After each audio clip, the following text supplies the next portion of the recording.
یہ جو نماز تراویح ہے، ایک تو یہ فرمائیے کہ تراویح کا مطلب کیا ہے؟ حضرت علیہ الصلاۃ والسلام کا معمول تراویح کیا تھا؟ بسم اللہ الرحمن الرحیم۔ جہاں تک روزہ فرضیت کے حوالے سے اسلام کی بنیادوں میں اہم ترین درجہ رکھتا ہے، اور نماز کے بعد زکوٰۃ کے بعد اس کو درجہ خصوصیت سے عطا کیا گیا ہے، کیونکہ اس کے حوالے سے یہ کہ ہر ایک کے لیے ہی رمضان المبارک میں روزہ فرض ہوگا جو اس کو پائے گا، جی ہاں، اور زکوٰۃ کے لیے عمومی طور پر جب اس کے اپنے مال پہ سال ہو جائے گا تو وہ ادا کرے گا، وہ سال کے کسی بھی حصے میں، محرم سے لے کر ذوالحج تک کسی بھی حصے میں وہ ادا کر سکتا ہے۔ اور رمضان المبارک جو ہے اپنے روزوں کے ساتھ خاص ہے، تو لہٰذا اس خاص موقع پر ایک خاص عمل تھا، اور وہ یہ تھا کہ روزہ افطار کرتے ہی اگلا رکھ لینا ہے۔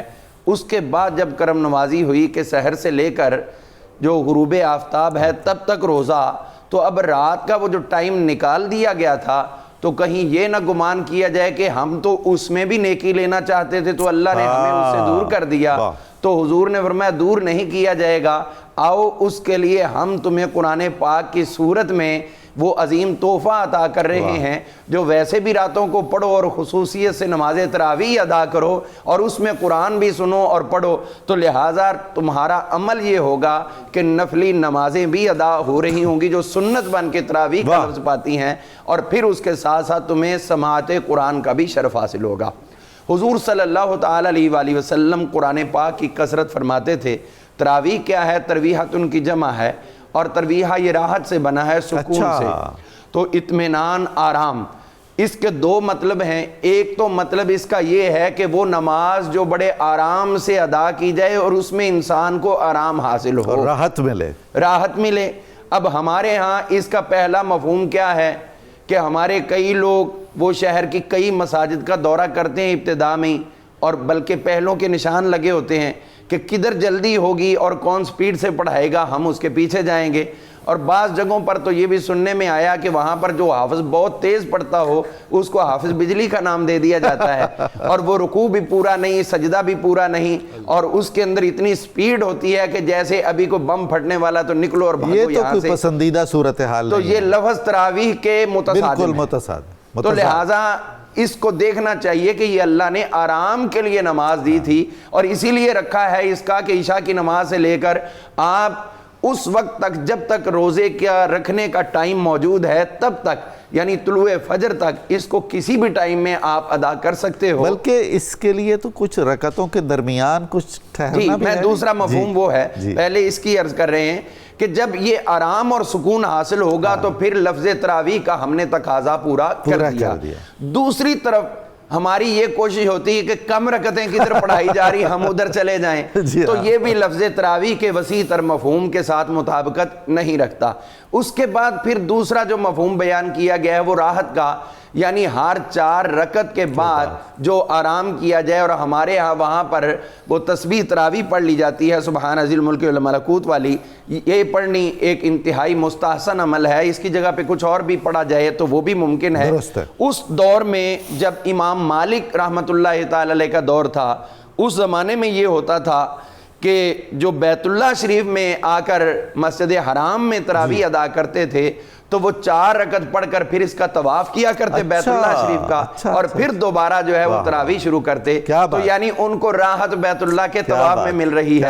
اور امام مالک نے اس کے لیے یہ عمل مدینہ منورہ میں اختیار کیا کہ 4 رکعت ہم مسنون ادا کر لیتے ہیں اور پھر اس کے شکرانے میں 4 نفل اور ادا کرتے ہیں۔ سبحان اللہ۔ تو یہ ان کا تھا کہ ہمیں آرام کس میں ہے؟ وہ اللہ کے حضور جھکنے میں ہے۔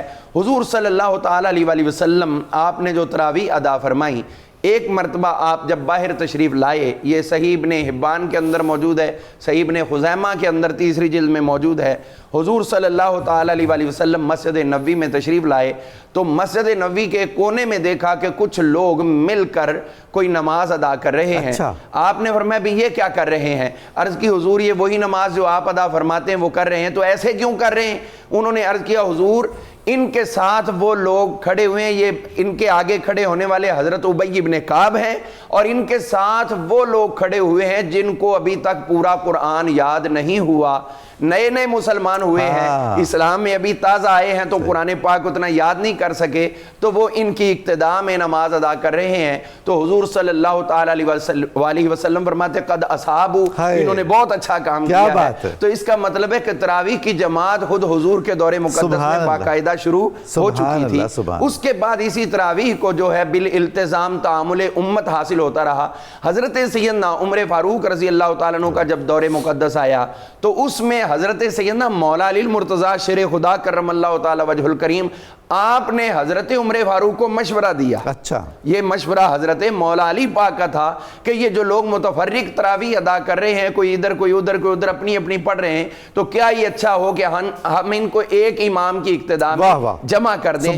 تو حضرت عمر فاروق رضی اللہ نے حضرت مولا علی پاک کے مشورے کو قبول کیا اور اس کو نافذ کیا. انہی حضرت ابی ابن کعب کو آگے کیا جنہوں نے حضور کے دور میں جماعت کروائی تھی. تو فرمایا اب تمہارا حق ہے. تو پھر انہوں نے یہاں پر جو ہے وہ نماز پڑھانی شروع کی, اور آپ نے اس عمل کو نہ صرف پسند کیا بلکہ امت کے اندر جاری کر دیا. اور آخری بات اس میں عرض کروں گا کہ اس کے اندر ایک اور اضافہ پھر بعد میں ہوا جو دور مرتضوی میں ہوا. حضرت سیدنا مولا علی المرتضیٰ شیر خدا کرم اللہ تعالی وجہ الکریم آپ کے دور مقدس میں ہوا.